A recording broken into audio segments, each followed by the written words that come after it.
everyone, my name is Grace, and this is my proposal for the Restorative Nature Trail at Siena. So, this is the trail that I had in mind, and I wanted to start at Siena Hall because I think it's easily accessible to everyone. And then it would go down past Rossetti and past the townhouses, down Fiddler's Lane, and then behind New Hall, and then come towards the Clare Center, and then down the Thompson Trail Bridge, past the library, and back to Siena Hall. The Restorative Nature Trail around Siena will be created in order to promote healthy lifestyles among students. It'll create a place where they are able to relax and experience the benefits that the nature around them has to offer. The trail includes 5 different stations that will prompt different tasks in order to draw people's attention towards their interactions with their surroundings.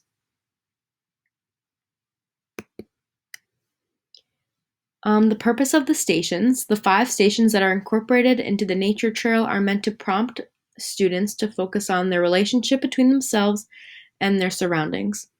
Exposure to these types of tasks can have many different benefits, and these benefits can be especially helpful towards college students that are dealing with lots of different things, and especially stress and management. These tasks will consist of awareness-enhancing tasks. The purpose of them and the signposts along the trails are to incorporate restorative practices and enhancing effects of psychological tasks.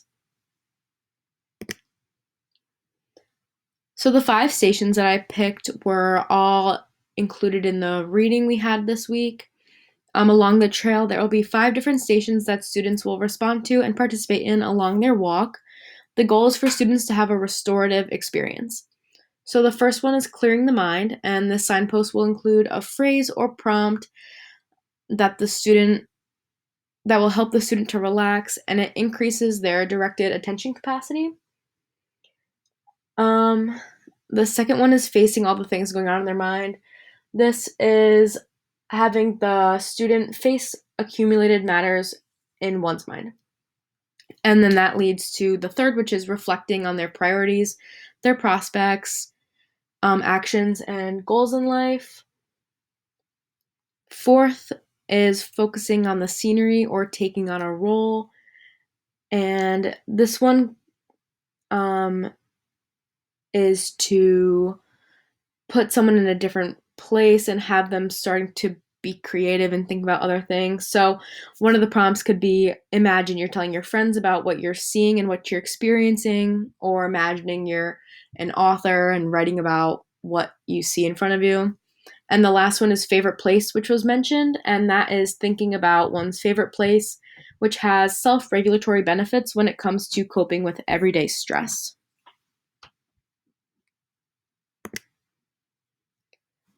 So the articles this week talked about benefits a lot and what being in nature and walking can do for you.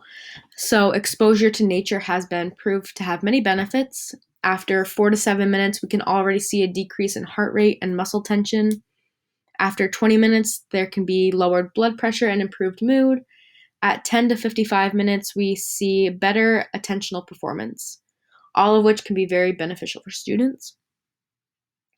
The physical activity of walking on the trail can enhance specific cognitive processes like improvement to memory performance. And in the Apezzo article, 81% of their participants in their study improved their creative output after walking. And their results showed that walking had the largest effect on creativity. According to Corpella, we may also see emotional gains, lowered cortisol or stress levels, changes in relaxation, positive self-reported emotions, and faster recovery after demanding cognitive performances. These awareness-enhancing tasks also increase satisfaction and self-reported attentional functioning, decreased feelings of impatience and irritation. So this really shows that directing your attention towards your experience in nature can promote well-being. The next thing I want to talk about is importance of location. And with the trail being embedded into Siena's campus, it makes it easily accessible for everyone, whether it be students or faculty. There are many spots along the trail that are scenic and are appropriate for tasks where students are prompted or forced to connect with their surroundings, and the location makes it easily manageable during all seasons, which I think is really important that the students have access to that throughout the year. This ensures that students can access it during any season, which is very important during the winter months. Exposure to nature in the winter is welcome and can create psychological relaxation.